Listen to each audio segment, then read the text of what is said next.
My name's Cindy, and I've always loved working with flowers. I've been working at Bloom and Blossom, one of the biggest flower shops in town, for about 3 years when it happened. It was a busy Wednesday afternoon. I was helping an elderly lady choose a centerpiece for her granddaughter's graduation party when I noticed him. Tall, with wavy brown hair and kind eyes, he was standing in front of the roses, looking completely lost. As soon as I finished with the elderly lady, I walked over to him. "Can I help you find something?" I asked, putting on my best customer service smile. He turned to me, relief washing over his face. "God, yes, please. I'm trying to find the perfect bouquet for my mom's birthday, but I'm totally clueless." I couldn't help but chuckle. "Well, you've come to the right place. Tell me a bit about your mom. What kind of flowers does she like?" We spent the next half hour picking out the perfect combination of flowers. As we worked, we chatted about everything from our favorite movies to our childhood pets. His name was Mark, and he worked at his family's furniture company. As I handed him the finished bouquet, our fingers brushed, and I felt a little spark. Our eyes met, and for a moment, we just stood there. "So, Mark started, clearing his throat. "I know this might sound weird, but would you maybe want to grab coffee sometime?" I felt my cheeks heat up. "I'd like that," I said, smiling. That night, as I lay in bed, I couldn't stop thinking about Mark. There was something so sweet about how worried he'd been about choosing the right flowers for his mom. I wondered what she was like, this woman who inspired such devotion in her son. The next few weeks were a whirlwind. Mark and I went on several dates, and I found myself falling for him hard and fast.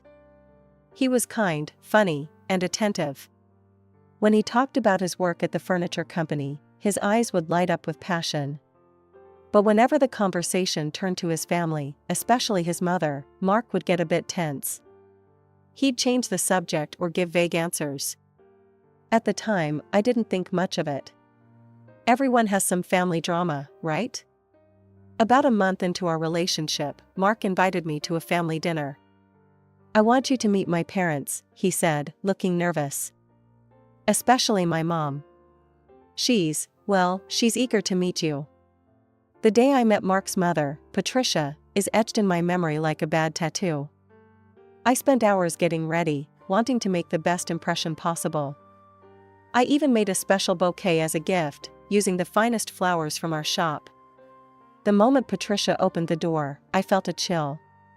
She was immaculately dressed, not a hair out of place, with sharp eyes that seemed to x-ray me on the spot. "So, this is the florist," she said, her tone making florist sound like a dirty word. "Come in, dear. Let's have a look at you." I held out the bouquet. "It's nice to meet you, Mrs. Johnson. I brought these for you."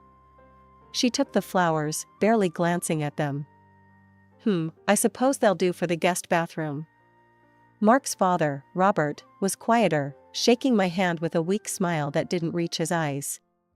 Mark's older brother, Tom, just nodded in my direction. During dinner, Patricia dominated the conversation. She talked about the furniture company, their high-profile clients, their plans for expansion. The men at the table stayed mostly silent, only speaking when Patricia directed a question at them. "So, Cindy," Patricia said suddenly, fixing me with her gaze. "Tell me about your career plans." I swallowed hard. "Well, I love working with flowers. I've been at Bloom and Blossom for a few years now, and—" "A few years?" Patricia interrupted. "And you're still just arranging bouquets? Don't you have any ambition, dear?" I felt my cheeks burn. "I'm actually training to become a manager." "A manager of a flower shop," Patricia scoffed. "How quaint. In this family, we believe in real business. Mark, darling, perhaps you could find Cindy a position in our company? A woman in this family needs to understand real work. Now, about the wedding." I nearly choked on my water. "Wedding? But we've only been dating for a few months." Patricia's eyes narrowed. "My dear, if you're going to be part of this family, you need to understand how things work. I make the decisions here. Your job is to support Mark and contribute to the family business. Is that clear? In the car, I turned to Mark, still in shock. Your mother, she's very strong-willed, Mark finished. Yeah, I know. But she means well. She just wants what's best for the family. I wanted to believe him. I really did. But as I lay in bed that night, Patricia's cold eyes and cutting words kept replaying in my mind. I had a sinking feeling that this was just the beginning of my troubles with Mark's mother. Then came the wedding plans. Despite my protests, Patricia steamrolled ahead, deciding everything from the venue to the guest list. But Mrs. Johnson, I tried to argue one day, shouldn't Mark and I have a say in our own wedding? She fixed me with that icy stare. Cindy, dear, you clearly don't understand how things work in high society. This wedding isn't just about you and Mark. It's about the family's reputation. Now, be a good girl and leave the planning to those who know best. I felt like I was losing control of my own life. But I loved Mark, and I kept telling myself that things would get better after the wedding. Once we had our own place, surely Patricia's influence would lessen. The wedding was exactly as Patricia wanted it, lavish, extravagant, and completely devoid of any personal touches from Mark or me. As I walked down the aisle in the designer dress Patricia had chosen, I felt more like a prop in her show than a bride on her wedding day. Our honeymoon was cut short by an urgent call from Patricia about some business matter that apparently couldn't wait. And when we returned, the real nightmare began. Patricia's influence seeped into every aspect of our lives. She'd show up unannounced at our new apartment, criticizing everything from my cooking to the way I folded Mark's shirts. Every day, Patricia found new ways to belittle me and undermine my confidence. The worst part was her constant harping about my job. A florist, she'd sneer. It's time you quit that silly little job and started working for the family business. How else will you learn to be a proper part of this family? I stood my ground on this issue. My job at the flower shop was the one thing that was truly mine, the one place where I felt competent and valued. But my resistance only seemed to fuel Patricia's determination. I tried to tell Mark about these skirmishes, but he brushed it off. Mom's just protective, Cindy. She'll come around eventually. Just try to make an effort, okay? But no matter how hard I tried, nothing was ever good enough for Patricia. Every family gathering became an ordeal. Patricia would hold court, making snide remarks about my background, my job, even my appearance. The worst was when Patricia would bring up Tom's ex-wife, Angela. Now there was a girl who knew her place, Patricia would say, staring pointedly at me. It's a shame she turned out to be so disappointing. But I took care of that, didn't I, Tom? Tom would just nod silently, a haunted look in his eyes. I couldn't help but wonder what had really happened to Angela, and if I was headed for a similar fate. As the months wore on, I felt increasingly isolated and trapped. Patricia's control over Mark seemed absolute. He'd jump at her every command, canceling our plans or working late at her whim. Mark, please, I begged one night after he'd missed our anniversary dinner because Patricia had called him into the office. Can't you see what she's doing? She's trying to control our lives. But Mark just sighed. Cindy, you don't understand. This is just how my family works. Mom's in charge, and that's that. It's easier if you just accept it. I couldn't believe what I was hearing. The man I'd fallen in love with, the one who'd been so sweet and caring, seemed to have disappeared, replaced by this spineless mama's boy. Patricia's birthday arrived, and with it came a sense of dread I couldn't shake. The party was in full swing. Patricia held court in the living room, surrounded by fawning relatives and business associates. She was in her element, tossing out backhanded compliments and thinly veiled insults with equal glee. Oh, Martha dear, that dress is so brave of you.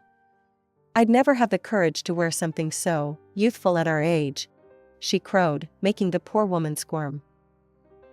I watched, bewildered, as the adults around her laughed and nodded along. How could they just stand there and take this? It was like watching a group of trained seals barking on command. "Cindy," Patricia's sharp voice cut through my thoughts. "Make yourself useful and bring out the cake. Put the candles on too, if you think you can manage that." Grateful for the excuse to escape, I hurried to the kitchen. The cake was enormous, a towering monstrosity of fondant and sugar flowers. I carefully placed the candles, double-checking the number. Back in the living room, I set the cake down in front of Patricia. She made a show of counting the candles, her eyes narrowing. "What's this?" she snapped. "There's one too many. Can't you even count properly? Or perhaps you think I'm older than I am?" She began plucking out the candles one by one, tossing them aside. "Look at how you've ruined the decorations. Bend down and see the mess you've made." Mortified, I leaned in to look at the cake. Suddenly, I felt a hand on the back of my head, shoving me down hard. My face hit the cake with a soft splat, and I felt the icing filling my nose and mouth. Panic set in as I struggled to breathe. Patricia's hand held me there for what felt like an eternity. When she finally let go, I jerked back, gasping and spluttering. The room erupted in laughter, Patricia's cackle the loudest of all. "Oh, Cindy dear, you should see your face," she held. "I guess you wanted a piece of cake that badly, huh?" I blinked through the frosting, searching desperately for Mark. Our eyes met for a brief moment before he looked away, his face a mask of discomfort. "Mark," I choked out, "please." He stepped forward, taking my arm. "Let's get you cleaned up," he muttered, leading me out of the room. The sound of laughter followed us down the hall. In the bathroom, I scrubbed at my face, fighting back tears. "Mark, how could she do that? How can you let her treat me this way?" He handed me a towel, not meeting my eyes. "Come on, Cindy. Mom's just a bit eccentric. You know how she gets at parties." She didn't mean anything by it. In that moment, something inside me snapped. Without a word, I pushed past him and headed for the bedroom where we'd left our overnight bags. I threw my things into my purse, my hands shaking. "Cindy, what are you doing?" Mark asked from the doorway. "I'm leaving," I said, my voice surprisingly steady. "I can't do this anymore. You stay, Mark. I'm sure she'll be thrilled to have you all to herself." With that, I stormed out of the house, ignoring the curious looks from the other guests. As I drove away, I could see Mark in the rearview mirror, standing in the driveway looking lost. The days following Patricia's birthday party were tense. Mark and I barely spoke. I threw myself into my work at the flower shop, finding solace in the simple beauty of my arrangements. Then, about a week after the party, my phone rang. Patricia's name flashed on the screen. With a deep breath, I answered. "Cindy, dear," her saccharine voice oozed through the speaker. "I've been thinking. It's time you quit that little hobby of yours and come work for the family business. I've got a position all lined up for you." I gripped the phone tighter. "Mrs. Johnson, I appreciate the offer, but I'm happy where I am. I have no intention of quitting my job." Her tone turned icy. "Don't be foolish, girl. This isn't a request. You will quit that job and come work where I can keep an eye on you. Do you understand?" "No, Mrs. Johnson," I said, surprising myself with my firmness. "I won't. Goodbye." I hung up, my heart pounding. For a few days, everything was quiet. Too quiet. I should have known Patricia wouldn't give up so easily. It was a busy Saturday at the shop when she walked in. She browsed for a while, then approached the counter with a bouquet. Then she suddenly started screaming. "These flowers are atrocious. You've ruined all the plants in my house with your insect-infested flowers. And your service is appalling. I demand to speak to your manager." My coworkers and other customers watched in shock as Patricia ranted and raved. Finally, my manager, Dave, came out from the back. "Ma'am, please calm down," he said, trying to placate her. "I'm sure we can sort this out." As he led Patricia to his office, I sank onto a nearby stool, my legs shaky. This couldn't be happening. An hour later, Dave called me into his office. He sighed, rubbing his forehead. "Look, Cindy, I don't know what's going on with your family, but I can't have it spilling over into the workplace. We've received numerous complaint emails about you over the past week." "But those can't be real," I protested. "It's her, my mother-in-law, setting me up." Dave held up a hand. "I'm sorry, Cindy, but I can't ignore this many complaints. I'm going to have to let you go." That night, I cried myself to sleep, Mark's attempts at comfort feeling hollow and insincere. The next few weeks were a blur of job applications and rejections.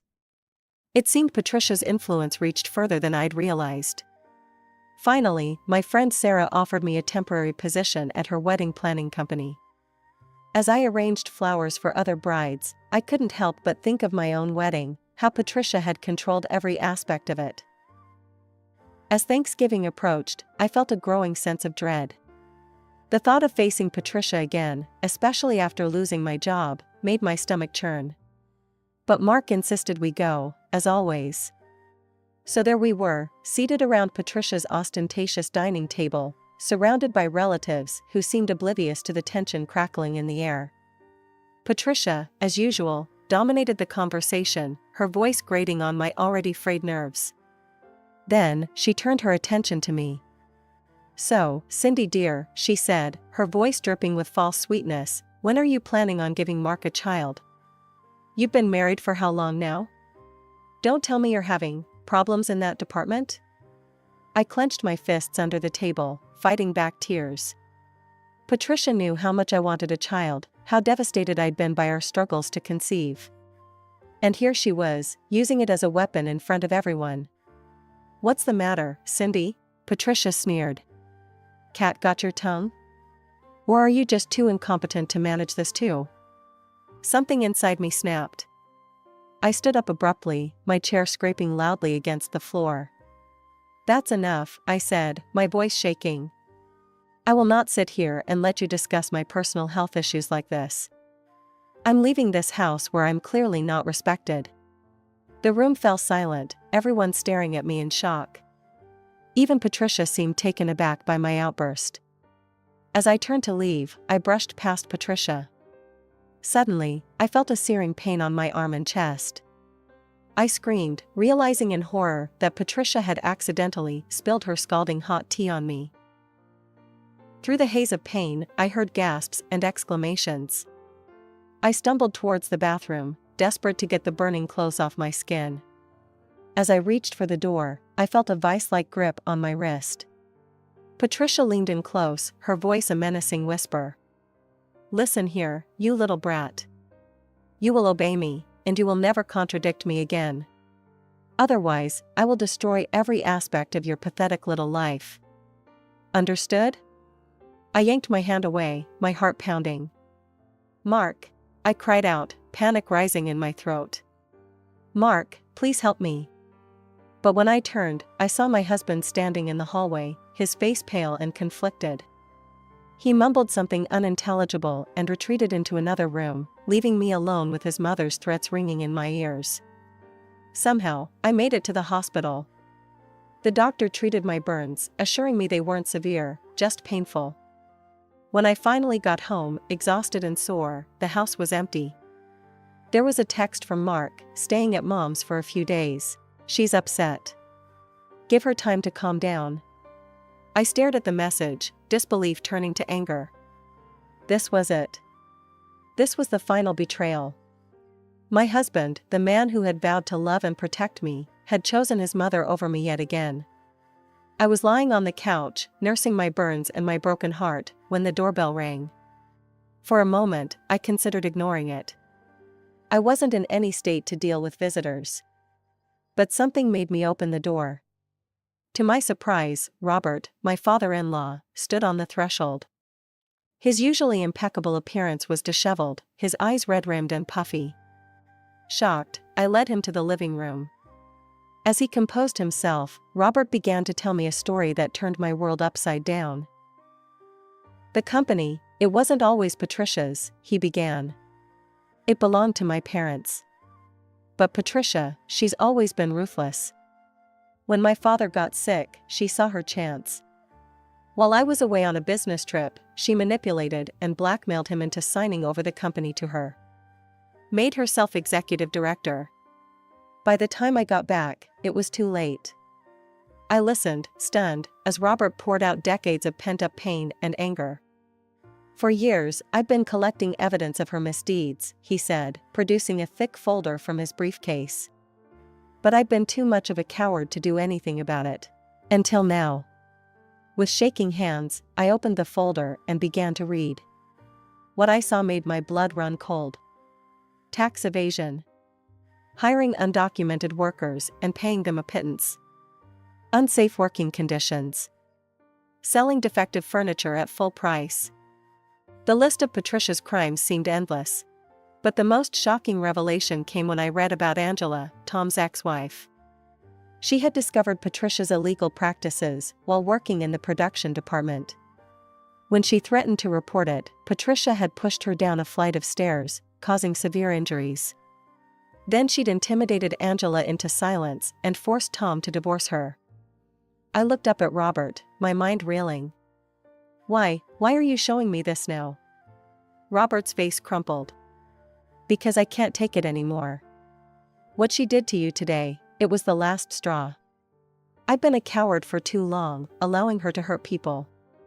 To hurt my family. In that moment, looking at this broken man, I felt a strange mix of pity and resolve. Here, finally, was someone who understood the true nature of Patricia's cruelty. Someone who wanted to stand up to her. Robert, I said, my voice steadier than I felt, it's not too late. We can still fight back. We can stop her. He looked up at me, hope dawning in his tear-streaked face. You'd help me? After everything? I nodded, a fire igniting within me. Yes. It's time someone stood up to Patricia. It's time we fought for what's right. The days that followed my conversation with Robert were a whirlwind of activity. We contacted a reputable lawyer, Sarah Goldstein, who listened to our story with growing interest and outrage. What we have here, Sarah said, reviewing the documents, is a clear case of fraud, tax evasion, and labor law violations. Not to mention assault and intimidation. We have a strong case, but it won't be easy. Patricia won't go down without a fight. Sarah's words proved prophetic. When Patricia got wind of our plans, all hell broke loose. My phone buzzed constantly with threatening messages and calls. She turned our neighbors against me, spreading vicious lies about how I'd manipulated Robert and torn the family apart. Mark, predictably, sided with Patricia. He packed his bags and left, choosing his mother over the truth. To my surprise, Tom, the elder son, reached out to me. I believe you, he said, his voice heavy with years of suppressed pain. What Mom did to Angela, I can't forgive that. I want to help. The trial was grueling. Patricia's lawyer tried every trick in the book to discredit us. But Sarah was brilliant, methodically presenting evidence of Patricia's crimes. The turning point came when Angela, Tom's ex-wife, took the stand. Former workers, mostly undocumented immigrants, also testified about the terrible conditions they'd endured under Patricia's reign. Their stories of exploitation and fear painted a damning picture. In the end, justice prevailed. The court annulled the fraudulent will that had given Patricia control of the company. Robert was reinstated as the rightful owner. Patricia was ordered to pay massive fines for tax evasion and labor violations. The aftermath was swift. Robert divorced Patricia, leaving her only the house they'd shared. An audit of the company revealed even more financial irregularities, resulting in additional fines. Patricia was forced to sell the house to pay her debts to the IRS. As for me, I filed for divorce from Mark. He never reached out, never tried to reconcile. His silence spoke volumes about the man he'd become under his mother's influence. Robert, true to his word, offered me a position in the company's sales department. The work was challenging at first. I knew flowers, not furniture. But I threw myself into learning, determined to prove myself. Slowly but surely, I began to understand the intricacies of the furniture business, even finding ways to incorporate my knowledge of aesthetics from my florist days. Months passed, and life settled into a new normal. I was at a client's store one day, finalizing a big order, when I spotted them. Mark and Patricia, looking haggard and bitter, were arguing in a corner. "You useless, weak-willed idiot," Patricia hissed at Mark. "You can't even hold down a job without me holding your hand." For a moment, I felt a pang of pity. But then I remembered all the pain they'd caused, all the lives they'd tried to ruin. I turned away, pretending not to see them, and focused on my client. Driving back to the office, I couldn't help but smile. Life hadn't turned out the way I'd expected when I first met Mark in that flower shop. But here I was, free from Patricia's tyranny, carving out a new path for myself.